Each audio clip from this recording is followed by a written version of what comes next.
How you doing, everybody?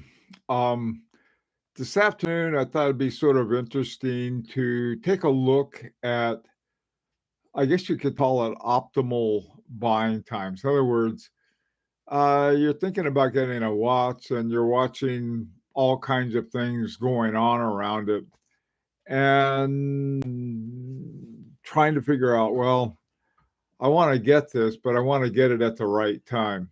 How you doing, Mark?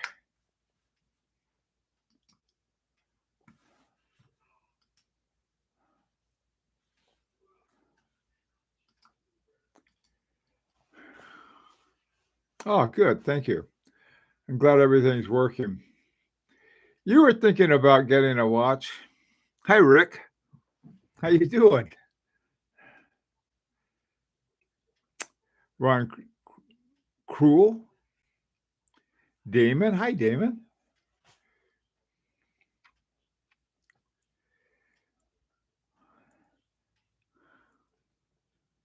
Yeah, I'm doing okay.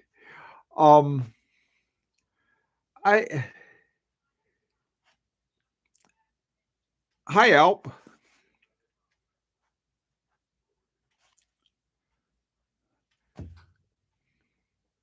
I think every meeting we have is new. We're all new. Oh yeah, I'm patched up pretty quickly. Um, I'm wondering if the optimal time isn't always retrospective or not, saying, that would have been a good time. I actually slipped on ice myself a day or two after. So, man, the funny thing was, Von Cruel, is that we had the worst ice storm I think we've had since I've lived here, the last almost 30 years now, I guess. And so we did everything to avoid the ice. And then once the ice was gone, we had a warm up and all the ice was gone. But the snowplow during the winter sometime had messed up the tip of my driveway, and that's the thing, flipped over that, and off I went. So I hope you're okay too. Ice is the worst. How you doing, Fernando? Haven't seen you in a while. Michael, hi, Michael. Thank you. Hey, Rick.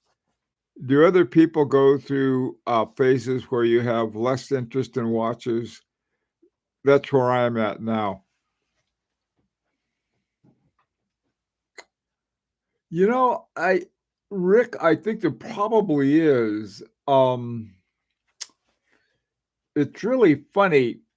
One of the things I think with most things, with most collections and hobbies and things, there's always sort of a part where things aren't quite as interesting. I I have been I don't have a choice, okay? I've got my videos, and so that keeps me interested in watches. And then when I do that, I usually find out something else. I'm involved with Larique on a couple of watches right now, and so it's sort of like there's a lot of it going on. Some of it is to be frank about it, is just work. Getting things done with Larique is just for the most part work. It's still a lot of fun though. But yeah, that's a good question, Rick. Hi, Goldfinger. Ron Cool. I just scraped my knee, no big deal. Although I failed in my goal to make it through the winter without following. That's uh, same here, except I didn't follow the way I was supposed to. Um, it's really funny. Earlier, when I had on these ice cleats, and so I was coming down a hill, and one of the cleats came off, and I went ass over tea kettle on that one. But I was didn't really hurt myself. But man, I tell you, on that other thing, that just whump. Hey, Tim, good to see you. 9/11, how are you? Anywho, okay, let's talk about a couple things. I really think what Rick's topic sounds very interesting. do you go through a period of time when you're really not that into watches?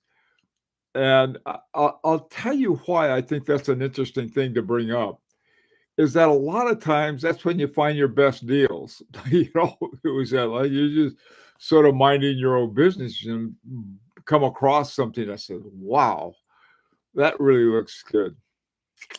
I don't know. What do you think? Any ideas on that?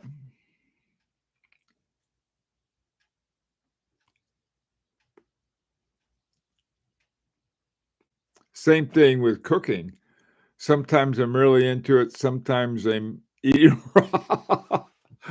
ramen and eating in. Maybe just happy with your, collection, or have bills to pay. Yeah. Yeah, that can happen. Deals seem to go in streaks for me, yeah. I right now, um, Fernando and I, we we sort of tempt each other with deals.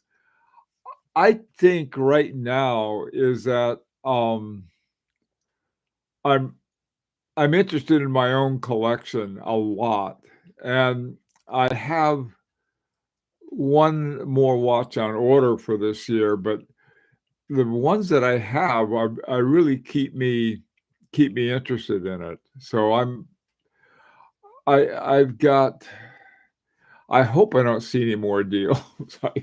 Too many, because it's sort of there's I'm so involved with 2 watches will be out this year. One is sort of readying the boat on, Etude number 2, where we ran into a problem with the, oxidation, had to fix that. The other one, I'm really looking forward to is the, Air Zulu, and then at the end of the year, I have another watch.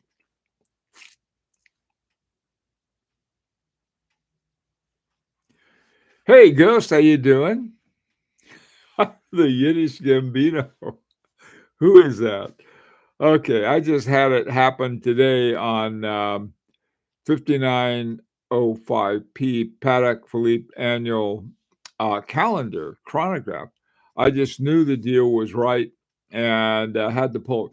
Yeah, that's, um, Ghost, what were how did you know it was right? I guess it's sort of a strange question, but on the other hand, it's sort of like, well, something was ticking.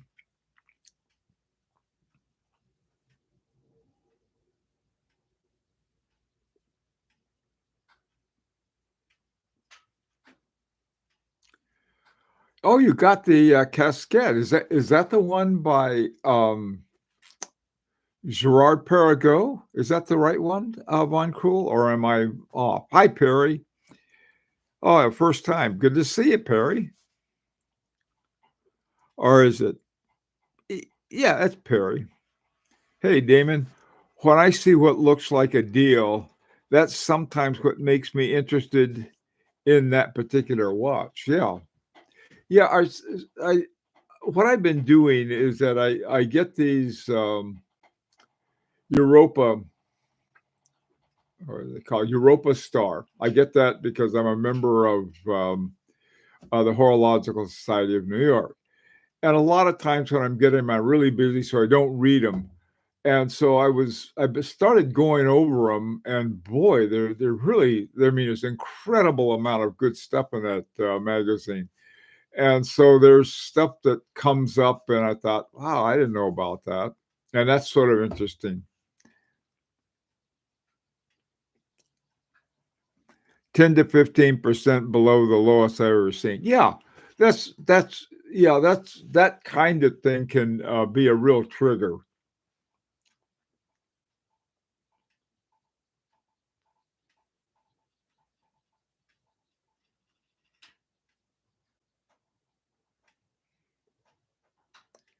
It's okay, it's the one That's an unusual watch. This is the one you sort of has a little window, and you look in the window and see the time, and it's even though it's a mechanical watch, it looks sort of like uh, an electronic watch or something. That's a really interesting one, that's for sure. Perry, good. Oh, it's a quartz. Okay. Um, I know that Amita is a company that our designer, the Larique designer, was involved in, and he has one that's very similar to that, except it's mechanical.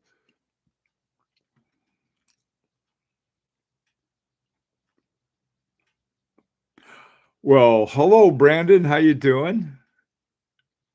How's horology and how's the sea?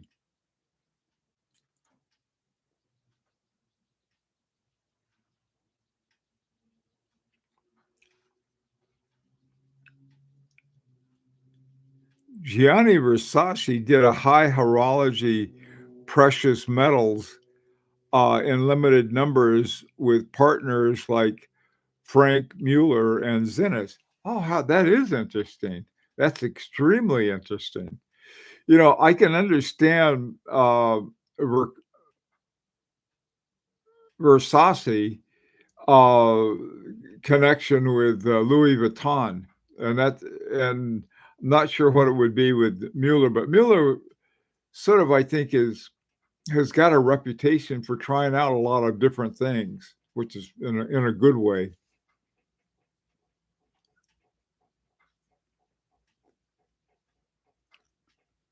Oh, right. Wow. Boy, you you got a lot of there goes.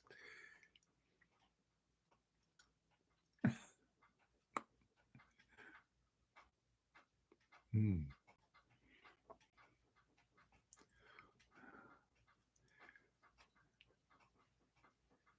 Hey, 911, let's see. If I see a rather special I really like and see that they got snapped up quickly, I have a hard time saying no when I see one for, yeah, 15, 20% less. Yeah, I have I don't know. We talk about there's what is it? The Odyssey, I guess. In Homer's Odyssey, they go by the island of the sirens and strap themselves to the mast so they're not tempted by the sirens. I think that can happen to a lot of us. I tried eBay auction and got my Blue Angels watch for 200 Canadian sapphire. Wow. And my Myota 9039.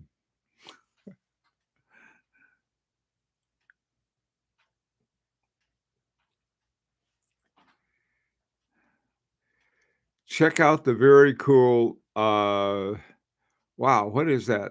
Norskin Northern Lights, Brandon. It's listed as horology. It has listed horology by the sea. I hope Brandon sees that, Rick.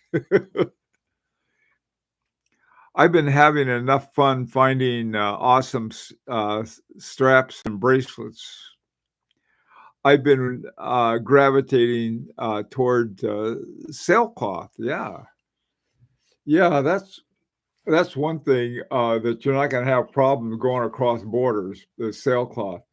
We had earlier today. My friend Fernando and I met for coffee, and the he had a watch shipped from Europe. It's a very unusual watch. It's a Christian Vanderclaw, and it has a like a tornado type of shape. Gorgeous watch, just gorgeous. Mother of pearl dial, but it really rich looking. But the thing of it was that I had asked our friend who shipped it to us not to don't include the. It had a blue gator dial to go with it, which was looked really good. And I had an ABP gaiter strap, ABP Concepts Paris. And you talk about being foolish, um, in a way, I suppose. Whenever they had a special sale, I just felt I had to go get a watch. I had to get a watch band from them. And so I got this sort of a blue green um, gaiter strap, really nice one. I had absolutely no watch to put it on, but I liked it. I got a good deal on it. So when Fernando got his watch, the strap hadn't come yet. The strap it fit his to a T. The color was good for it, and so we were in Starbucks trying to put the strap on it, and it has a deployant. Boy, I tell you what a challenge that is. That was what we did. We both had a heck of a time getting the connection that normally went um, to the buckle, and we had to get that into one end of the deployant mechanism, and that thing just wouldn't go in right. We finally got it, but it was what a challenge. Hey, James. Ooh, Damon pounced on a Moser. Yes, yes, yes. Practically giving it away. That's what I like to hear. You know, I found a good strap place called Strap Habit. Ooh, that sounds like a neat one, James. Where's it located? What country? The reason I'm asking is that we all can get in trouble by certain borders. Abdul was telling me he got in a whole lot of trouble uh, when a strap was shipped to him from Vietnam, I think, and they were some kind of gator or some other critter that the German authorities were very harsh on it. He didn't even order it. They simply were doing him a favor and threw it in with some other straps. He had to talk his way out of that one. I'm also moving away from buckles. I favor loopless straps, deployant Formex class. Oh, it's in the USA. That's good for those of us in the USA. I That's one thing that's really great because we have anything, even ostrich. I had to get a special license just to get the ostrich strap shipped. Hey, Ghost, amazing custom strap maker on eBay from Vietnam. Very reasonable. You know, I've seen some of those ghosts, and they're exactly that. I One of these days I'll try them. I'm glad to hear. You know, just to make life a little easier. It's always good when you don't have to import things. There was whenever I get, I don't know how they do it, but whenever I order a gator strap from ABP Concepts in Paris, they never seem to have a problem, sending me straps. On the other hand, I have to go through all kinds of stuff if I come across the border with one. Now, Jean Rousseau, on the other hand, since they have a shop in New York, and I visited them a few times. Man, you can go in there and they have you just choose what kind of hide you want, and they'll make it up there for you, totally bespoke from the get-go, which is nice, especially if you have an unusual strap. My stepson had a what is it? Bulgari Octo Roma, and they have one of those weird strap things. And so, but they put the thing together and it worked perfectly. And then they did another thing too. If you're ever in New York and you want to get a great strap and you have some time there, what they will do is that they will even fit it for you. And so at the last, right before they're ready, they will make sure that the holes are right and everything. This is one of their straps, one of my favorite ones, a shiny gator from Jean Rousseau.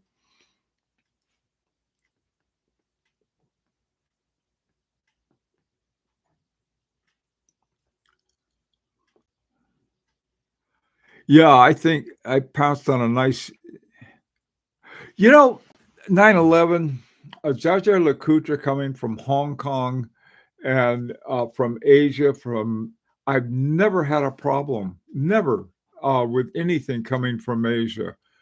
It could be I just lucked out, but it's, from China, Japan, Singapore, never had a problem.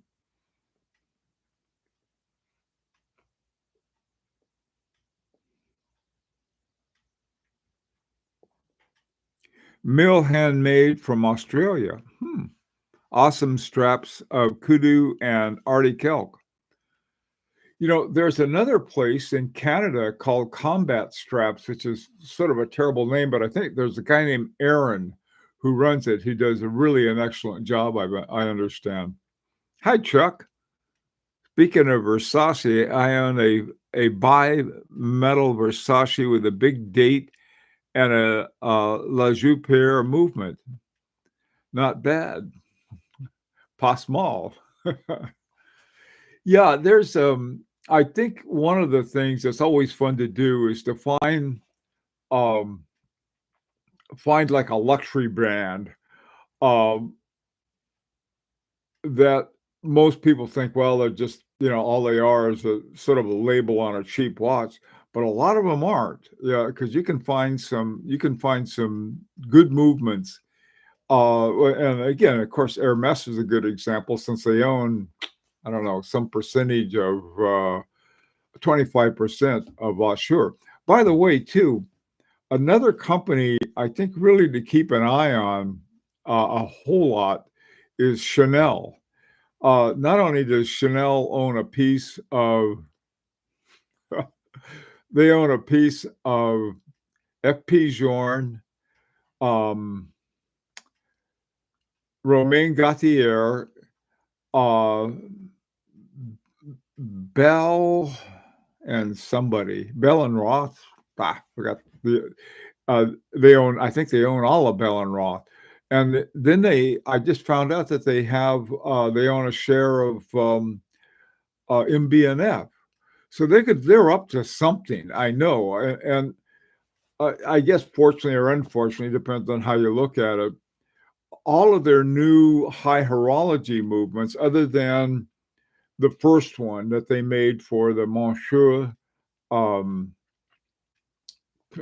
Chanel Monsieur, which is the jumping hour and the retrograde minutes. Then they have all of these new movements that they did from the high horology group, but they're women's watches. And I thought, well, I hope they do some more guys' watches too.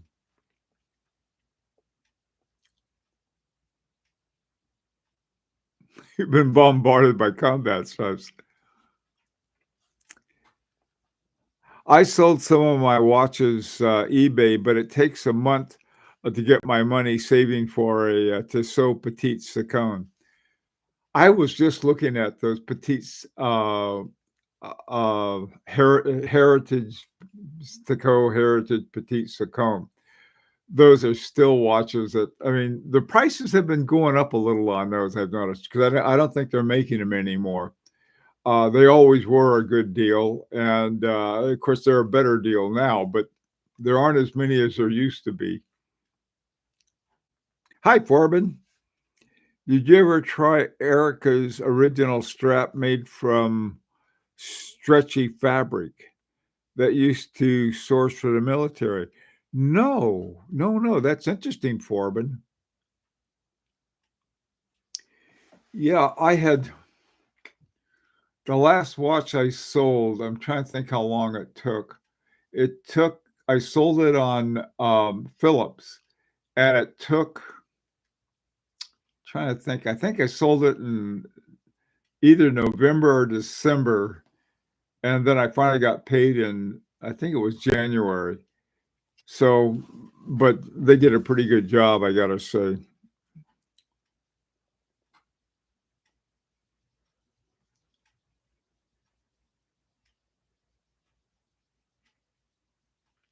Hi, Tony. How you doing? I've been looking at Sin again lately, even when I don't plan to buy soon. I'd like to know what I would buy hypothetically. I think I do that a lot too. It's mostly hypothetical right now. I sort of there some incredible projects I got the great fortune to be involved with right now. And I think that is going to be, much to my delight, something I'm going to be doing for the next year or so. Just so many opportunities to do things with watchmaking.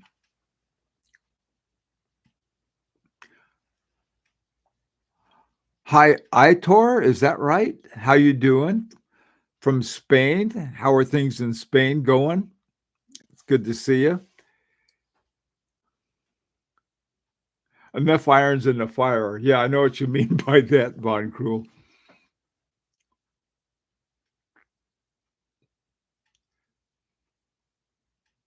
Have you owned an older Brigade before Swatch bought them in 1999?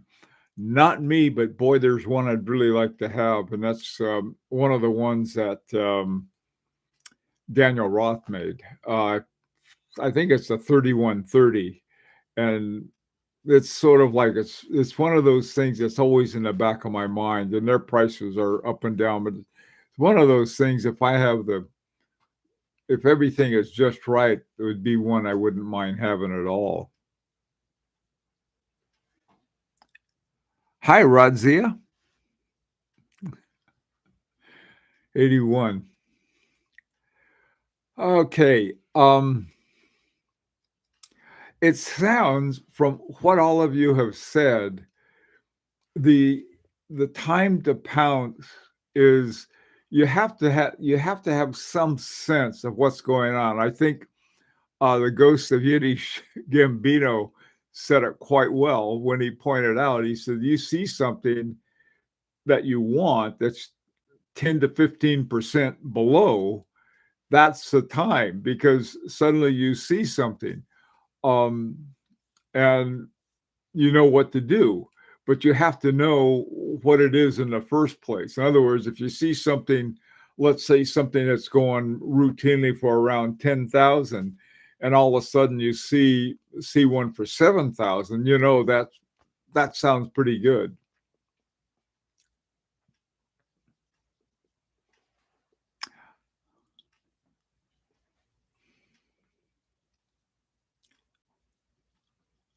Now, older brigade is something I'm interested in. There's some character who made a video on titled Daniel Roth Brigade 3130. I wonder who that clown was. Yeah, I, all of these crazy people out there for, but you got to watch out. Anyway, my time is up. Usually, ranchers around to throw a brick at me, but today, my wife keeps track of what I'm up to, and I get a half hour in the morning and half hour in the afternoon on Saturday. Great talking to you guys. You had some wonderful stories, and I want to thank you for it. Anyway, until next time, take care.